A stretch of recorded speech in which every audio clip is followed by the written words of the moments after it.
Yang bantut, isi padu otak adalah lebih kecil, bilangan neuron lebih rendah, sambungan neuron lebih terhad. Tetapi kalau kita tengok, ini adalah otak mereka yang sihat. Ini bermaksud bahawa bantut bukan sekadar saiz sahaja, bukan sekadar dia cute. Tetapi kalau seseorang kanak-kanak itu bantut, ia akan menjejaskan fungsi dan juga kognitif otak. Tahap IQ akan menjadi lebih rendah, kemahiran bahasa dan juga motor halus, fine motor skill akan menjadi lebih rendah, daya tumpuan akan menjadi lebih lemah. Dari segi individu, pencapaian akademik akan terjejas, produktiviti masa depan akan terjejas. Dan secara agregat dalam jangka masa panjang untuk negara kita, daya saing negara kita akan terjejas kerana produktiviti workforce kita terjejas akibat bantut masa kanak-kanak. Itu kenapa jawatankuasa ini memandang berat tentang masalah bantut di kalangan kanak-kanak, dan kita telah pun membuat taklimat dan membentangkan penyata ini. Berdasarkan tinjauan kesihatan dan mobiliti kebangsaan 2022, kadar bantut dalam kalangan kanak-kanak bawah 5 tahun di Malaysia ialah 21.2%. Ini bermakna bahawa 1 daripada 5 kanak-kanak di bawah 5 tahun adalah bantut.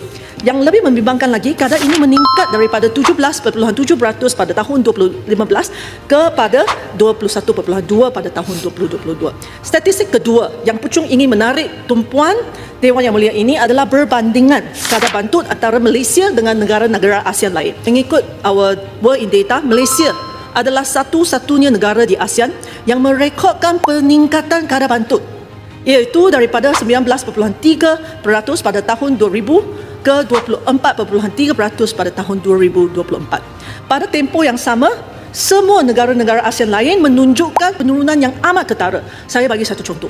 Vietnam menurun daripada 41.1% pada tahun 2000. Pada ketika itu, dia adalah 2 kali ganda kadar bantut Malaysia. Tetapi sekarang, 24 tahun kemudian, mereka telah pun diturunkan 19.2% pada tahun 2024, lebih rendah daripada kita. Pada tahun 2000, kadar bantut di Malaysia adalah ketiga terendah di ASEAN selepas Singapura dan Thailand. Tetapi pada tahun 2024, kadar bantut di Malaysia ialah keempat tertinggi di ASEAN selepas Laos, Filipina dan Myanmar. Ini adalah pencapaian yang tidak membanggakan. Fakta utama ialah ramai yang tengok masalah bantut ini sekadar ketinggian fizikal, tapi ia adalah lebih daripada itu. Ia memberi kesan yang mendalam terhadap struktur dan fungsi otak kanak-kanak. Di sini, Puchong hanya ingin merumuskan 3 perkara yang paling penting dan juga show-show yang berkaitan dengan itu. Yang pertama, penemuan utama yang saya ingin bangkitkan ialah jawatankuasa mendapati bahawa masalah bantut di kalangan kanak-kanak di Malaysia menjadi lebih sukar dikesan selepas umur 18 bulan.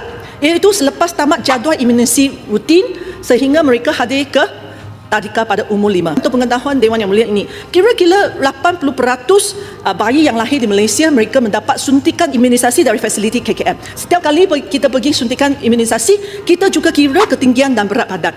Dan di klinik kesihatan dia akan plot. Dia plot, lepas tu dia akan tengok pertumbuhan itu sihat ke tidak. Berdasarkan data KKM, mereka kata dalam masa 18 bulan ini, peratusan bantut yang dikesan adalah rendah. Ini bermaksud apa? Bermaksud bahawa bantut berlaku selepas 18 bulan bagi mereka yang pergi klinik kerajaan ataupun mereka yang pergi klinik swasta ataupun mereka yang tidak mendapat imunisasi sekalipun. Jurang ini perlu ditutup dan dari segi pemantauan dan juga intervensi. YB Menteri, jawatankuasa mengesyorkan supaya KKM dengan kerjasama KPWKM dan semua kementerian dan agensi yang terlibat, satu, untuk memperkenalkan mekanisme pemantauan wajib bagi setiap kanak-kanak bawah 5 tahun di Malaysia, sama ada mereka yang menggunakan perkhidmatan kesihatan swasta ataupun kerajaan, untuk memastikan pertumbuhan setiap kanak-kanak di Malaysia dipantau dengan sistematik dan intervensi boleh diberikan dengan segera. Kedua, memanjangkan skop intervensi pemakanan dan kesihatan kanak-kanak daripada 1000 hari pertama kehidupan, iaitu sehingga usia kedua, ke 2000 hari pertama, iaitu sehingga usia 5 tahun. Ini adalah kerana jurang yang kita tengok tadi. Penemuan utama kedua ialah kesedaran berkenaan dengan impak negatif bantut dan literasi pemakanan antara ibu bapa masih adalah sangat rendah secara keseluruhannya. Dengan itu, jawatankuasa mengesyorkan KKM dengan kerjasama Kementerian Komunikasi untuk mengadakan kempen kesedaran mengenai implikasi bantut bukan sahaja kepada pertumbuhan fizikal semata-mata, tetapi juga kepada pertumbuhan dan perkembangan otak.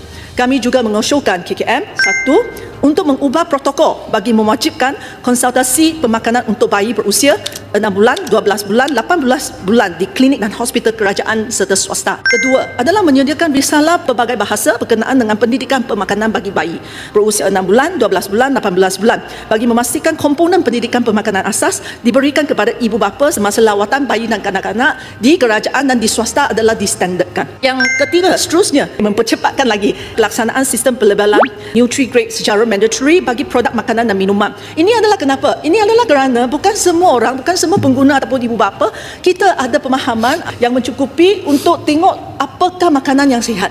Oleh itu adalah sangat penting. Penemuan ketiga jawatankuasa ialah walaupun susu ialah antara sumber nutrien yang efektif dan mudah bagi memastikan pertumbuhan sihat kanak-kanak, bekalan dan harga susu tidak mendapat perhatian yang mencukupi daripada pihak kerajaan.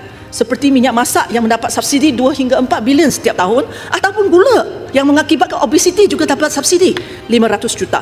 Justru jawatankuasa mengusulkan supaya MOF dengan kerjasama KPKM, KPDN dan KKM membuat penyasaran semula subsidi pemakanan negara supaya susu dan mungkin lagi nutrien-nutrien sumber protein yang lain juga diberi keutamaan untuk memastikan setiap kanak-kanak boleh mengakses kepada nutrien yang diperlukan untuk pertumbuhan yang sihat.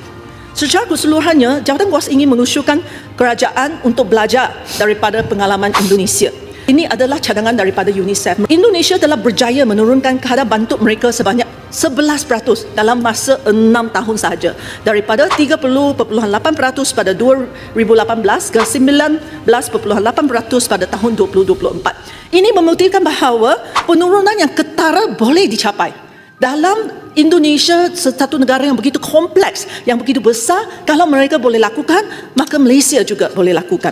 Antara faktor kejayaan Indonesia yang saya nak menarik perhatian Dewan Yang Mulia ini ialah inisiatif menangani bantuk digerakkan oleh mandat undang-undang di peringkat tertinggi melalui Peraturan Presiden nombor 72 tahun 2021 mengenai percepatan penurunan bantuk. Sehubungan dengan itu, jawatankuasa mengusulkan Bayu bersama dengan KKM untuk mengkaji keperluan dan bagaimana kita juga boleh mewujudkan mandat undang-undang pada peringkat tertinggi supaya kita boleh mempercepatkan penurunan kadar bantuk di Malaysia.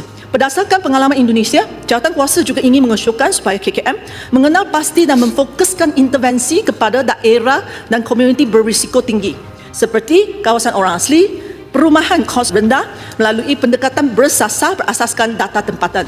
Let it be data oriented dengan izin. Jawatankuasa juga mengusulkan supaya KKM bersama dengan MOF dan Kementerian Ekonomi mewujudkan peruntukan khusus yang bersasar dan berstruktur yang boleh turun di peringkat akar umbi komuniti tempatan melalui agensi kerajaan ataupun peruntukan bagi NGO secara sistematik menghubungkan peruntukan dengan liputan sasaran, jenis program intervensi dan juga impak terhadap kadar bantuk. Sebagai penutup, Pucung ingin tegaskan sekali lagi bahawa bantuk bukan sekadar isu ketinggian ataupun anak kecil.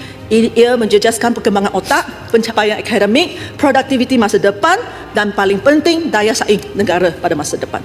Setiap kanak-kanak yang gagal mencapai potensi pertumbuhan hari ini adalah kerugian kepada negara pada masa hadapan.